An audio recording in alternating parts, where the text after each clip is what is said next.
people think that just because we got a deal on Shark Tank that, I'm a millionaire and all the work stops and they just do it all for you. But they're like, it's far from that. Hey, Jeff Lieber, what's up, buddy? It's good to see you. Hey, Ryan, always good to see you, my friend. Yeah, I wanted to chat with you because I know you were just advising some of the sharks from Shark Tank on what's working now on Amazon. So I want to ask you what the heck is working right now on Amazon, and also how people can make sense of the crazy market right now. I mean, we have people who have doubled and tripled since COVID. hmm So I want to ask you all about this. But first, how the heck did you get in touch with the sharks from Shark Tank? Yeah, it was a pretty awesome opportunity. It was actually during COVID, so sometimes even in the toughest times, even for our business, it really slowed down for a little bit because I think everyone just freaked out. It was like went super lean and didn't want to, hire experts and just wanted to, buckle up and see what was going to happen. And so we did the same thing. So we started just getting creative, and so we came up with how to survive and thrive on Amazon, during the coronavirus pandemic report, and we just sent it to some of our favorite sharks, and luckily one of them responded and got us in touch with their whole advisory team, and went through a vetting process, and then got to do an entire live training series for their whole portfolio, and yeah, it was a really really fun opportunity, and we're But still how working do you with even them. contact them in the first place? Just ninja tricks, just just doing what you can to cold outreach. You're not sure if they'll see it or not. Just contact them any way possible, multiple ways, and he got through on one of the channels. So I want you to tell me which channel got through and what was the message that you sent them that got their attention. Yeah, so I think it was actually email, and it was just simply, we sent them the report, and we said, the PDF report, and just said, hey, I know it's a crazy time right now on Amazon, and a lot of people are hurting. It was right when like all the warehouses on Amazon were delayed and long ship times, so everyone was freaking out. So we sent it to them, I think, right at the right time, and said, I know probably a lot of your companies are hurting. Here's a free report that might help them during this time. Also, if there's anything else we can do just to support, like I'm a big fan of the show, I'm a big fan of you, blah blah blah, and whatever we can do to support, we're here. We'd be happy to help. So And you actually weren't, you were almost using the person you were trying to connect with as a proxy of giving value to the people that they have an incentive to help. So you were like, Mhm. hey, you weren't be like, hey, can we hop on a call? It was go ahead and pass this on to your people. Mhm. And then if we can help, feel free to reach out. And they did reach out back to you. Is that right? Yeah, exactly. And so your primary communication, was it with them? Was it with someone on their team? Like, how did you end up getting plugged in? Yeah, he just forwarded us and put us in touch with his like basically right hand person that oversees the growth for his whole portfolio or her whole portfolio of all their products. And so it was interesting to learn how they've got their little infrastructure. They've got their own team of retail and e-commerce and growth and marketing. They've got some really talented, amazing, awesome people, and they just are kind of liaisons with all of the companies, there to support them and give them resources. So it's pretty cool setup. So I know that you did like three training calls for this person's portfolio where you hmm were advising them on what to do. So what did you tell them? Yeah. So luckily, like we got to look at a lot of their. We knew who was going to be on the call, so we got to look at a lot of their Amazon stores. And what might make a lot of people listening feel better is like their businesses were hardly different from anyone else on Amazon that we talked to. We've talked with thousands of companies over the years, that aren't on Shark Tank and stuff like that. But they have the same challenges that everyone else has. Like listing optimization is usually, still lacking. Like that they're missing simple things like video and, having the shark be featured on the page and letting people know that. Like, just some of the fundamental stuff was really because I think they're just so busy, just like everyone else. Like they were, really And they're busy small entrepreneurs. teams, right? I mean, they're like just because Yeah, they've gotten a $200,000 deal from yeah, Kevin O'Leary or Lori Grenier yeah. does not mean that they've gone and built teams of 40 people. It's still like, four-person shows, sometimes two-person shows. And so Mhm. they're overlooking the same things that most entrepreneurs are overlooking. Yeah, exactly. And one of them even said, like, people think that just because we got a deal on Shark Tank that, I'm a millionaire and all the work stops and they just do it all for you. But they're like, it's far from that. Like, it's definitely a lot easier and helpful. You have an amazing resource that can open doors, but they still got to run the whole show, and it's totally their business to build their own teams and do all the work. So it was interesting to learn that.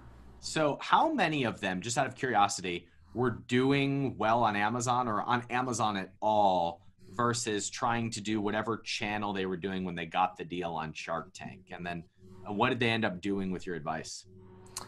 Yeah. So, I mean, a lot of them, we're just doing, 10 to 50K a month typically on Amazon. It's not like they're doing like a million a month or a quarter million a month. So for the most part, they were, sub 100, and, because they had either retail channels or their own website, and then the shark will plug them in with different, resources and stuff like that. But yeah, a lot of them had a lot of room for improvement. It's not like they were the number one or even the number five player in their niche. So it was interesting to see that they need just as much help as anybody.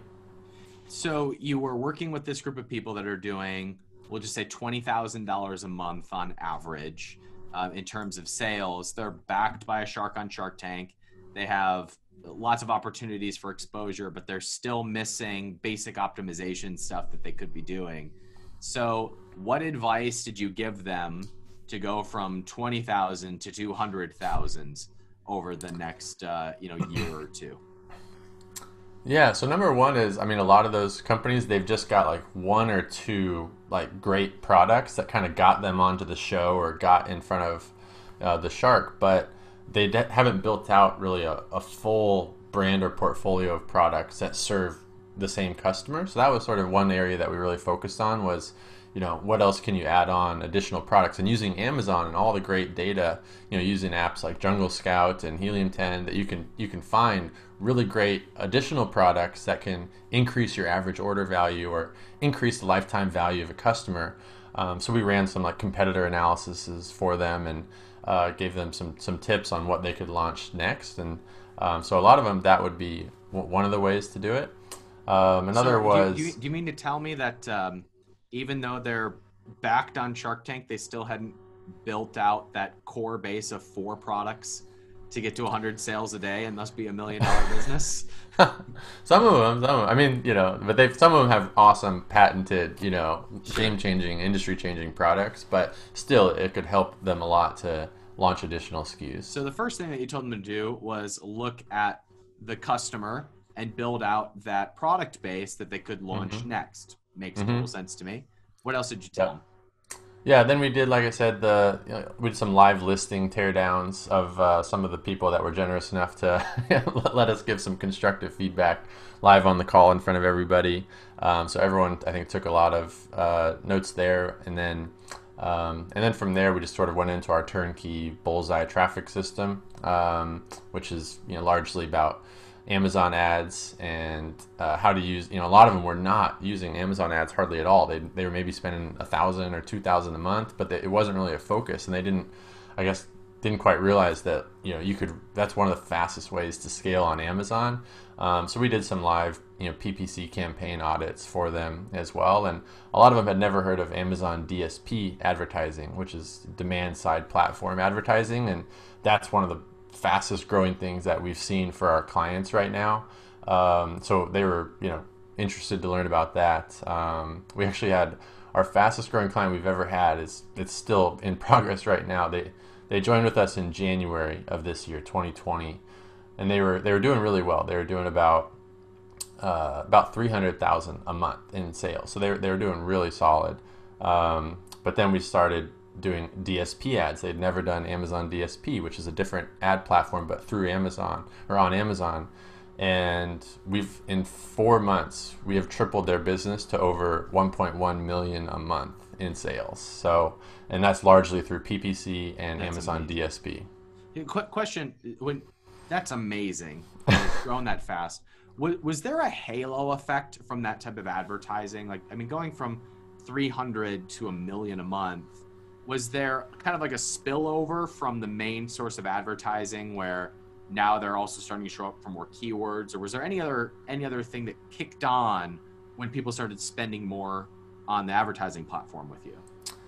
Yeah, there was. I mean, we've seen their organic rankings increase a lot as we effectively scaled the ad side because Amazon tracks everything. If you're bidding on whatever keyword phrase, like long lasting yoga mat, if that's your keyword phrase that you're bidding ads on, Amazon tracks that and says, wow, this person got 1,000 sales, 1,000 units were sold through this month for that term, and so they're going to boost you naturally in the organic rankings, which is where you start making free profitable sales. And so yes, that's one piece of it. But actually for this particular client, he was doing a lot of ad spend on PPC before, but now the majority of the ad spend has shifted to Amazon DSP because it's so much more profitable. We're seeing like 10 to 17% ACOS on the DSP side across the board for this client, as well as a couple others, just not to that scale. That's great. And for people who don't know, would you explain the difference between those ad platforms?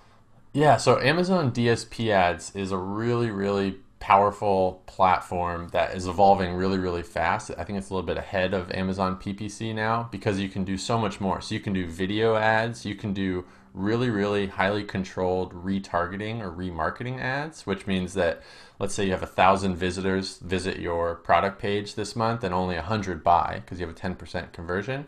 So you had 900 people that didn't buy. Well, Amazon DSP Ads lets you set up an ad. It can be a video ad or just a normal ad, an image ad as well. And you can follow those 900 people around with an ad, not just on Amazon, but you can track them around the whole web on other websites. So that's what's really powerful is you can find them off of Amazon and bring them back. And I think that's just why that's one of the lowest hanging fruit areas that we always start with the client. All right, so you told these companies, these Shark Tank companies, to build out their product infrastructure, build out their product portfolio, to go heavy onto Amazon sponsored ads and DSP. What else did you tell them to do to grow? Yeah. Oh, one thing I want to not miss is, so on Amazon DSP, there are two options. So you can go directly to Amazon DSP, just Google it, and you can go directly to them and have Amazon manage it for you. I don't know of anyone that's done that, but you definitely can. But they will have a $35,000 minimum test budget.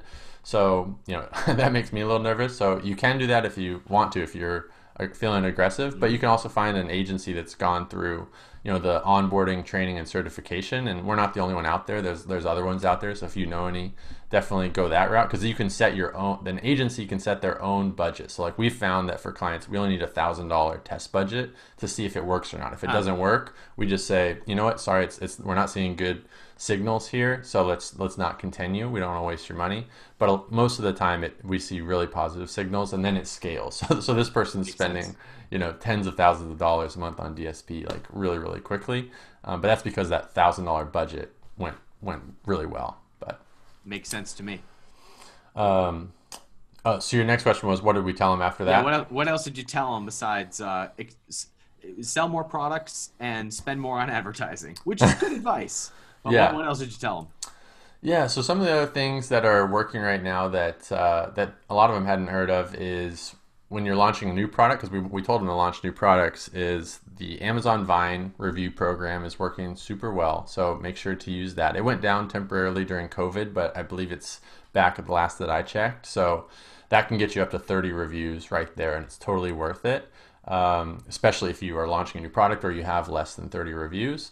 If you're just launching a brand new product, the early reviewer program still works great. You can get usually at least 5 reviews is what you can get there. So that's a really simple, easy way to get that because reviews are hard to come by these days. Amazon's really made it a lot more strict.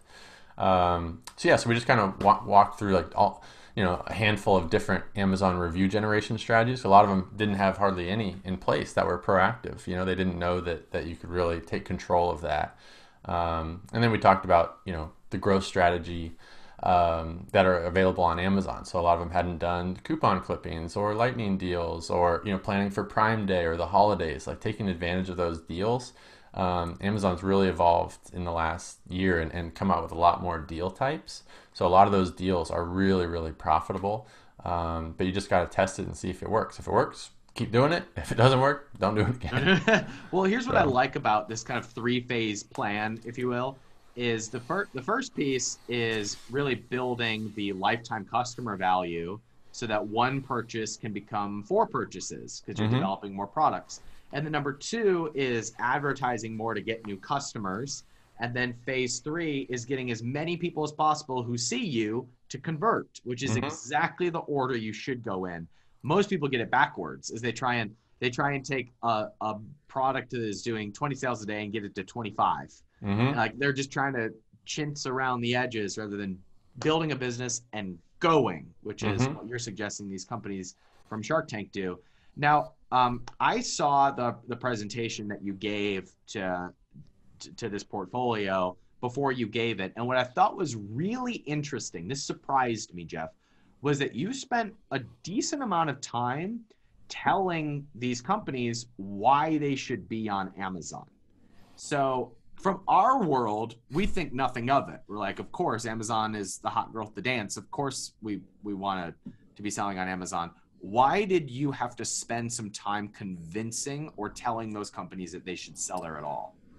Yeah, well, actually, because we did a survey ahead of time, luckily, and found that not all their companies that have physical products were on Amazon. Some of them had made the conscious choice to not be on there. They just only had Shopify and then retail or whatever else. So for some of them, we wanted to make sure that we showed them the opportunity and said, this is why. And if you still don't agree, like we'd love to chat about it because we find a hard time believing it doesn't make sense. And especially post COVID now. I mean, when COVID hit, like a lot of these brands too, for the sharks, right? They're heavy in retail. That's what they promise a lot. Like, oh, I can get you into Whole Foods, I can get you into wherever with a phone call.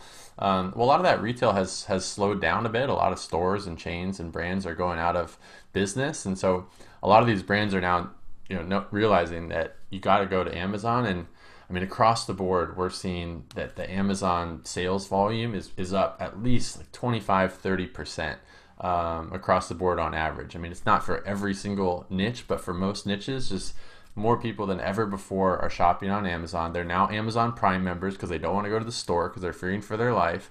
And me too. I haven't been to the store in like 2 months. And so, but I don't think that's going to change anytime soon. I think people are now going to be like converted to the Amazon way, and it's the best and safest place to build your business as one of your channels. Yeah, it makes obvious sense to me.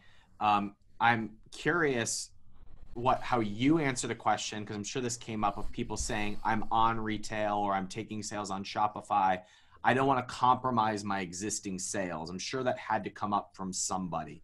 Is that the case? And if so, how did you answer that question? Yeah, someone asked about, they're worried about cannibalizing their sales. And, we showed them the data of, that some of these brands that are crushing it on Amazon, like we showed them a resistance armband that was a no-name brand. I can't even recall the name of the brand because it was that no name. They're doing 600 grand a month of resistance bands. And that's it, right? And they're a no-name brand. And I just told them like, look, this company here has no patent, nothing unique about it. They're just doing Amazon the right way and taking advantage of the volume on there. Because how Amazon works is most shoppers go to Amazon and they go, oh wow, during COVID I need some at-home workout stuff, so I'm going to search resistance bands. They don't type in Nike resistance bands per se. Like they just type in with the product title, and then they trust whatever Amazon puts in front of them. So even though they've never heard of that brand, it looks good, it's got some great reviews, so they're going to buy it. And so that's really what's so powerful at Amazon. So we told them, view Amazon as a customer acquisition channel because there's a totally different pool of buyers. I've never heard of you. They're not searching for you. But if you showed up on the search results with ads or organic, you can get a big slice of that pie. And that's really what we help them to focus on. Especially if you're doing the optimization stuff you're talking about, you feature the shark that has invested in them, or if you're listening to this and you're not backed by a shark, you don't have Damon John on your packaging or Mark Cuban on your packaging, other social proof like reviews and other influencers that you've sponsored or as seen on this blog, that kind of stuff works almost as well as having a big celebrity influencer. Jeff, you mentioned that a lot of brands are up like 25% right now. I've heard some people saying that they've even doubled during COVID. Hmm. So, is there anything that you're doing differently post COVID that you didn't do before? And also, I just want to know, like, what's all the like what are you doing with the volume? What's driving it? How are you managing it? Just tell me about what you're seeing going on in the marketplace right now. Yeah, I mean, a lot of our clients have more than 30%. So that 30% is sort of like, I think, like actually, I interviewed Greg Mercer, and that was like Jungle Scout data, like from mid-April or something. They had seen like that was the across the board volume. But yeah, we've had like that our biggest client triple to over 1 million a month in sales, and we've had some other clients that have doubled during this period. So our biggest problem for those is that we've been running out of stock. So what we've done is obviously we need to get on top of the inventory projections and help our client really map out now with this new volume or this new normal. What can we do to stay on top of the inventory? So that's what we've been doing, especially looking ahead to Q4. Amazon Prime Day is still as at the time of this recording on July 7th. We still don't know for sure what the date of Amazon Prime Day is, but it's looking like at least September is probably going to be the date unless it gets pushed. But you should still plan on that coming, right? And it's close enough to Black Friday and Cyber Monday, which I'm sure will still go on no matter what. So you should start, bulking up your inventory and planning accordingly because, you can't sell stock that you don't have.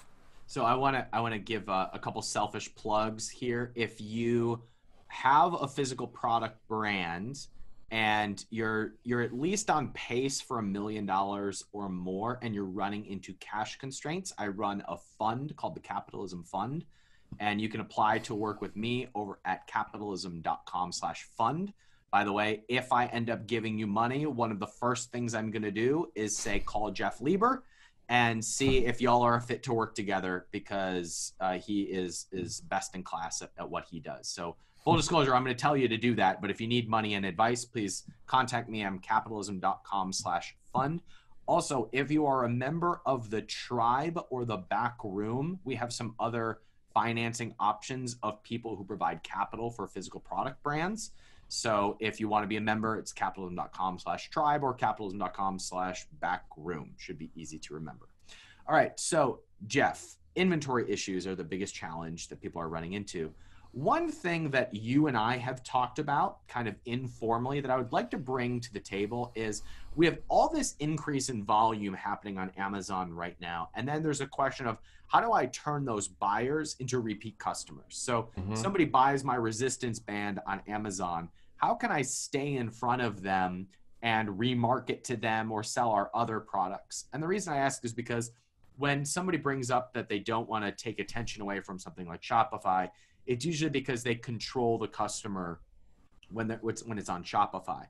I say it's a win when the product is in their home, not when you control the whole experience. That's what the win Hmm. is. But what do you say when somebody is wanting to find strategies to stay in front of the customer after they've bought on Amazon? Yeah, and we're all for that. So a lot of our clients, they have great Shopify stores and great volume, and they want to try to extract the Amazon customers off. And we, whatever our clients' goals are, that's what our goals are. And so we work with them to do that. So one of the ways that's, I mean, depending on how you do it, it can be kind of gray area, but you can put, sort of a warranty card or sticker or a marketing card inside of your packaging. That's not explicitly selling them offline, but there's ways to get their customer information or their email. You can use QR codes, things like that, and then once you get them over, you can pixel them, you can retarget them, you can use their email once you own their email from that point. It's gray area, and there are slight risks to that depending on how you use it. Also with Amazon DSP ads, they have some cool ads where you can actually run like subscribe and save ads to them. So we've seen our clients that are like in the supplement space or in spaces where there's repeat purchase or subscriptions, their subscriptions have gone way up significantly. I know that's more on Amazon, but yeah. And then from there, what else? Yeah, I mean, if you can get them off of Amazon and onto your website in any form. That's where the power is. Yeah. But just That's where you building that can really audience start any way you building a can. brand that Hmm. you can launch more products to. I tell people the best time to get the customer data is before the purchase. Mm. So this is why I like to run Facebook ads, Instagram ads, sponsorships to an email list and then send them over to Amazon. That's how I like to do things. Hmm. But once they've bought on Amazon, the way that I suggest is two things. One, have a great freaking product. Because if you don't have a great freaking product, you can do all the marketing in the world and it doesn't matter.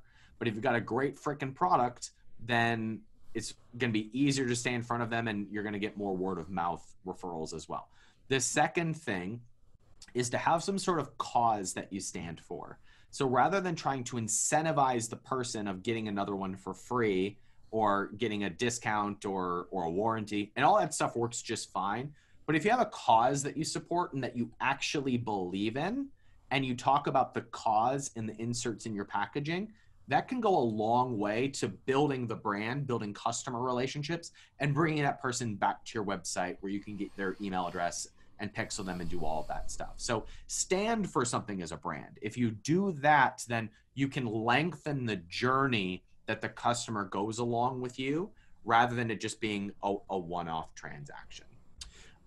Jeff, is there anything that is working particularly well right now that might have been different than a year ago because now we've got all this increased volume and momentum flooding the channel? Is there anything that's changed or that's working better than it used to? Yeah, so I mean, Amazon's always rolling out new features. You just need to stay on top of it and use that data. So one is Amazon Storefront source tags. Now this is like kind of technical or whatever, but basically it's a way that you can finally track your external traffic that you're sending to Amazon and track the conversions, the sales through that. So that way you can predictably spend money off because clients used to a couple years ago be like, well, I don't want to spend any dollars on a Facebook ad that goes to Amazon because it's a black hole. I don't know if it's profitable or not. But that's changed now. So there's ways to do that, and it's called Storefront Source Tags. So that's really helped us scale with a lot of our clients because they were already spending money on Google Ads or Facebook or Instagram, and now they can we can help them measure the results and then scale it because they feel confident. I didn't know about this. So you can now track the effectiveness of an external ad on Facebook. I'm sorry, on Amazon. Is that what you're saying? Yeah. All right. Could you give us a 30-second overview of how that works? Because that's a BFD, as Michael Scott would say. Yeah.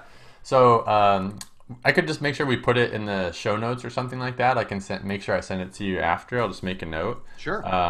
But basically, it's just a fancy link that Amazon will generate for you. So it's just a fancy link that you just when you run the Facebook ad, Amazon will spit out that storefront source tag, and then you just put that in the ad, and that's the link that goes. But because it's got it's one of those long, ugly links that's got all these mechanisms to the track UTM where it code came from. or whatever. It basically has a way of tracking where it came from, and then it'll report in your Seller Central account. Exactly. It's very similar to the UTM tracking. Yep. Beautiful. That's a huge opportunity.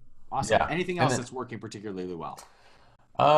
If you haven't heard already, but they came out with the request a review button, and because I know reviews are very hard to come by, and but then Amazon gifted us with this awesome button, and who knows how long it'll be there, but the faster you can start using that and going back in time to all of your past customers, definitely recommend using that.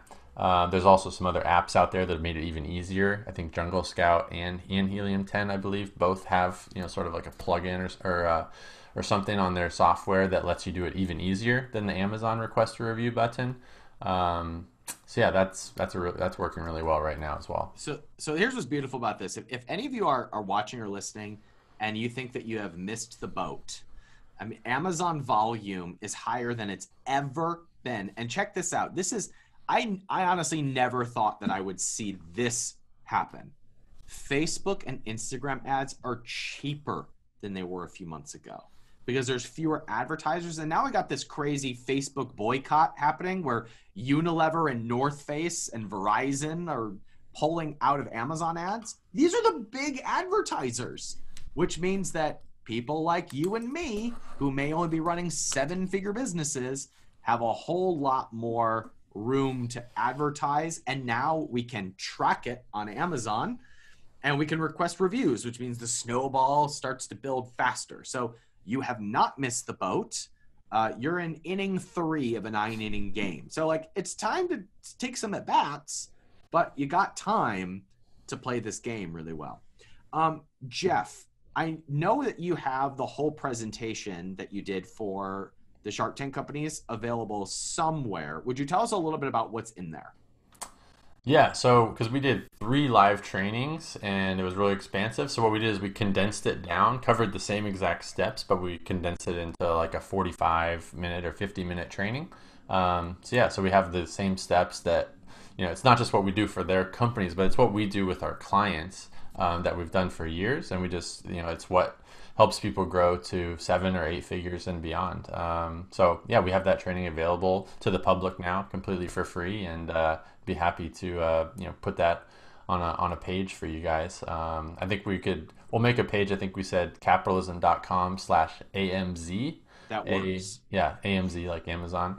So we'll put that stuff there so that if you want to go watch that training, it's there for you to use. Cool. So capitalism.com/AMZ is where you can see the training that Jeff did for this portfolio of Shark Tank companies.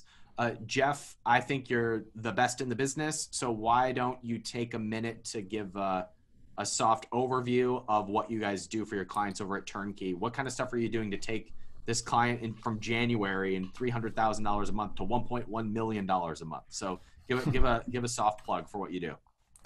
Yeah, sure. I mean, at the end of the day, it's whatever the client's goals are, that's what our goals are. And what we're the best in the world at is helping companies to grow their sales on Amazon.